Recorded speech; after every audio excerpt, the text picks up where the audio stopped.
It's a very funny and painful look at a woman who was in a moment of chaos approaching an enormous change in her life, you know, and that all of the garbage and rubbish that comes up from who you thought you'd be, having to face who you are to move on to who you might possibly become. And so we find Bernadette and her family, you know, at that sort of moment of crisis. Bernadette is confounding.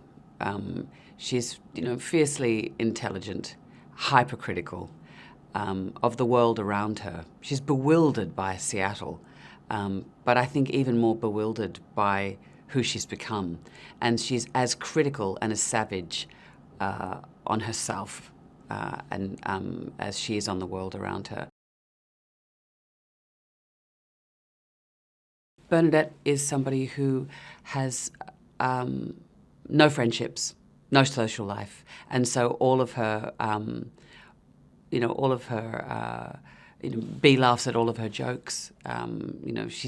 Bee's the one who she tells all of her stories, and in a way, they have I think Bernadette's relying on Bee as being her friend rather than being her daughter. And part of the journey through the film is for Bernadette to accept that her daughter needs to have her own experiences and not, you know, just become the receptacle of all Bernadette's needs.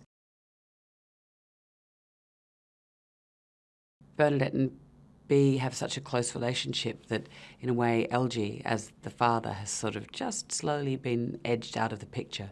So part of the journey through the film is for the father and the daughter to re-find one another. There's a kind of a cataclysmic relationship that she has with her neighbour, and from her perspective, a do-gooder parent, busybody parent at the school, Audrey, played by the extraordinary Kristen Wiig.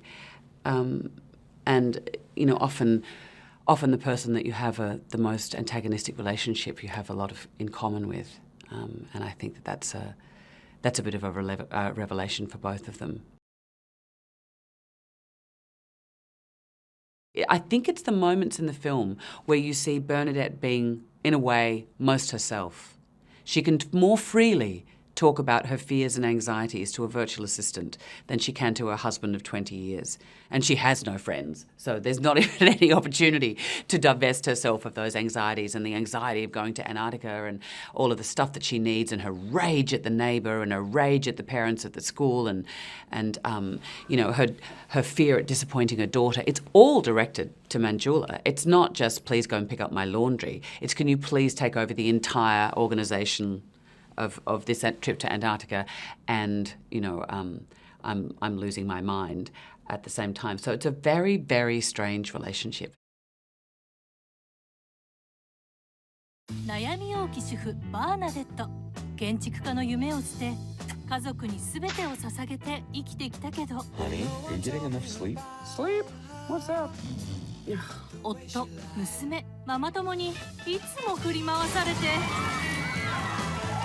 Your hillside just slid into my home! もう限界 Bernadette! She disappeared. Bernadette. まさかの逃亡 So step aside, because I am about to kick the hell out of life. I'm gonna get my gear. To launch my second act.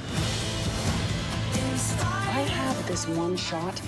It's twice the challenge anyone ever imagines. もう一度人生を輝かすシアトルから南極への大冒険 Just thinking about it's got my heart racing. バーナデット、ママは行方不明